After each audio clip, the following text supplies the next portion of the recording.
Fala pessoal, sejam muito bem-vindos ao The Foundry by Ford College. Bom, vamos mergulhar direto no nosso desafio de hoje. Na nossa última lição, a gente bateu um papo super profundo sobre como medir eficiência operacional e depurar regressões lá no FireDancer. Foi bem técnico, né? Mas olha só o problema real que as equipes de engenharia enfrentam logo depois de rodar todos esses testes. O que a gente faz com aquela montanha de dados brutos? Como é que a gente transforma um monte de registro isolado e complexo em uma história de verdade, uma narrativa que não faça as partes interessadas simplesmente dormirem na cadeira na hora da apresentação do projeto? É exatamente esse o quebra-cabeça que a gente vai resolver nessa nossa análise visual. Vamos aprender a alinhar o gerenciamento de dados e o mecanismo de consenso para criar uma estratégia clara e totalmente acionável. Para garantir que o nosso tempo renda bastante, olha só o nosso mapa de engenharia de hoje. A gente vai passar por 5 pontos centrais. 1. Dados brutos para decisões. 2. Modelo de 2 faixas. 3. Traduzindo métricas em argumentos. 4. O fluxo de 3 etapas. E, por fim, a priorização na prática. É literalmente uma jornada ponta a ponta. A gente vai traçar um caminho super sistemático, saindo lá da medição isolada do FireDancer até chegar na decisão arquitetural definitiva. Então, vamos dar a largada com o nosso primeiro ponto, o desafio da síntese de dados brutos. É super importante entender exatamente de onde a gente está partindo. Todo engenheiro de sistemas conhece muito bem aquela dor que vem logo depois que um teste rigoroso dá certo. Os scripts rodaram perfeitamente, os servidores suaram a camisa, e qual é o prêmio por todo esse esforço? Pois é, um arquivo de texto gigantesco e completamente incompreensível. E isso leva a gente para uma verdade universal, galera.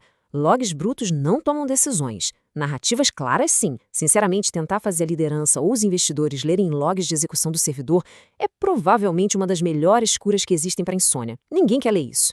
O que as partes interessadas realmente querem saber é o que a equipe de engenharia deve construir em seguida e por quê. Então, o grande desafio aqui, o coração da nossa análise, é pegar aquelas medições soltas de latência e processamento e sintetizar tudo isso numa narrativa operacional clara. É exatamente aí que a gente separa quem apenas coleta dados de quem realmente guia o desenvolvimento de uma arquitetura avançada na Solana. Bom, avançando para o nosso segundo passo, o modelo de 2 faixas, ou o pipeline do validador. Para essa síntese funcionar de verdade, a gente precisa de um modelo mental muito sólido. A gente sabe que o FireDancer é incrivelmente complexo por baixo dos panos. Então, vamos simplificar as coisas. Vamos pensar na arquitetura do validador não como um emaranhado de código abstrato, mas como uma linha de montagem física de uma fábrica. Essa analogia da fábrica ilustra brilhantemente o nosso modelo. Pensa na faixa 1, o gerenciamento de dados, como a parte amontante do rio, ou o setor de recebimento da nossa fábrica. É aqui que as matérias-primas chegam, através da ingestão, são armazenadas e colocadas em cache. Já a faixa 2, o consenso, fica a jusante. Ela é a equipe de montagem e controle de qualidade, lidando com toda aquela parte de ordenação das transações, as verificações de assinaturas, votações e, claro, a finalização. Entender que esses dois departamentos trabalham em sequência é absolutamente vital, porque o sucesso de um depende irrevogavelmente da capacidade do outro. E é aí que entra o pulo do gato, o acoplamento entre as faixas. Voltando para a nossa fábrica, imagina que o setor de recebimento lá no início foi otimizado ao extremo. Os materiais estão entrando numa velocidade absurda. Isso é ótimo, certo? Bom, nem tanto. Não se a equipe de controle de qualidade lá na frente, que no nosso caso é a verificação de assinaturas do consenso, estiver sobrecarregada, limitada pela capacidade da CPU. O material vai simplesmente se acumular. Uma taxa de ingestão ultra rápida é completamente desperdiçada se não tem capacidade de consenso para processar. Esse acoplamento mostra pra gente que a narrativa real de eficiência só existe quando a gente observa como essas duas faixas interagem sob pressão. Certo, entrando agora no nosso terceiro tópico, traduzindo essas métricas em argumentos reais. Nos cursos e programas de aprendizado focados em arquiteturas complexas da Ford College, a gente vê o tempo todo excelentes engenheiros coletarem dados fantásticos, mas que travam completamente na hora de explicar o valor desses dados. Então, vamos ver a aplicação prática do nosso modelo, traduzindo medições em pontos de discussão de causa e efeito. Dá uma olhada nesse número aqui, mais 8% de aumento em transações por segundo. Na escala de um validador de altíssima performance, esse ganho é massivo. Mas como é que isso aconteceu? De acordo com os testes no FireDancer, esse ganho dramático veio de uma alteração bem específica. Mudar a estratégia local de gravação de blocos, de gravações síncronas simples para gravações em lote.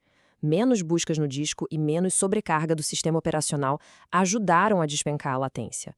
Só que, pessoal, a gente não pode simplesmente jogar um mais 8% num slide e esperar que o orçamento seja aprovado. A gente precisa dar contexto. É assim que a gente faz a mágica da síntese acontecer. Percebe como aquele dado técnico e seco se transforma numa citação perfeita para as partes interessadas? A gente não está só dizendo o que aconteceu. A gente está dando para a liderança um foco super claro para investir. Olha a estrutura. A gente mapeia a ação, que é a persistência em lote, avalia o custo como baixo esforço, mede o perigo como baixo risco e finalmente entrega a recompensa, 8% de TPS. Isso é música para os ouvidos de quem toma a decisão, porque conecta o gerenciamento de dados diretamente ao impacto operacional que eles querem ver. Indo agora para o nosso quarto ponto, o fluxo de 3 etapas.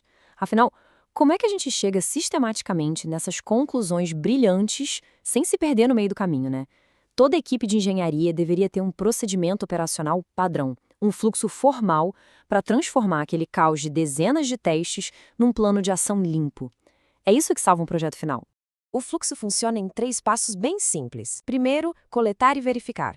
A gente reúne os sinais mais fortes dos testes e, o mais importante, verifica se eles são reprodutíveis. Se o ganho some na segunda tentativa, sinto muito. É só ruído de medição. Segundo, mapear e classificar. A gente liga cada intervenção à sua faixa correspondente e estima o valor geral dela.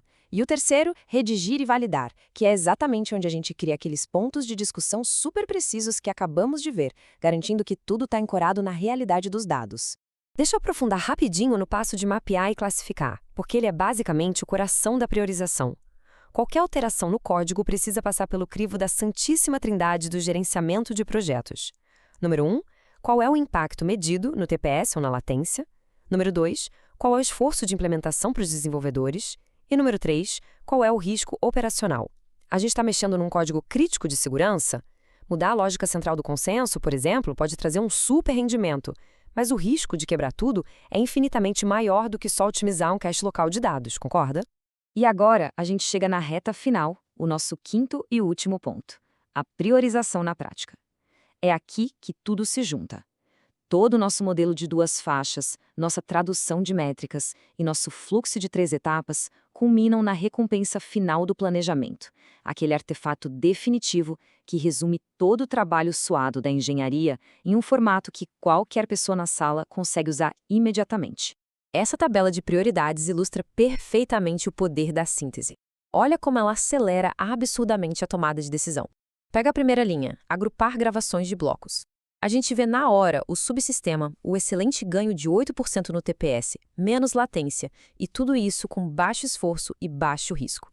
A prioridade é óbvia, alta. Agora compara com o cache agressivo lá na última linha. Ele também melhora o TPS, mas olha o custo de implementação alto e o risco médio. Prioridade baixa ou médio.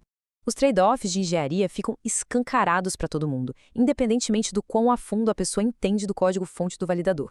Mas, antes de concluir, tem uma regra de ouro que a gente não pode pular de jeito nenhum.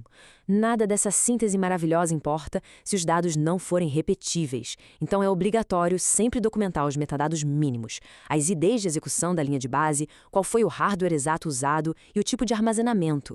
Imagina só, um ganho de gravação em lote num disco rígido velho pode parecer um milagre, mas o mesmo ganho numa unidade NVMe super rápida pode ser estatisticamente zero. Sem esses metadados, a sua análise brilhante vira só um boato super bem formatado. E com isso, a gente encerra nossa análise visual de hoje. Fica bem claro que construir narrativas inteligentes é o que realmente cria uma ponte entre aquelas métricas confusas e as decisões arquiteturais que mudam o jogo. Quando a gente trata os validadores como dutos de 2 faixas, a gente consegue antecipar gargalos e provar o valor do nosso trabalho de um jeito inquestionável.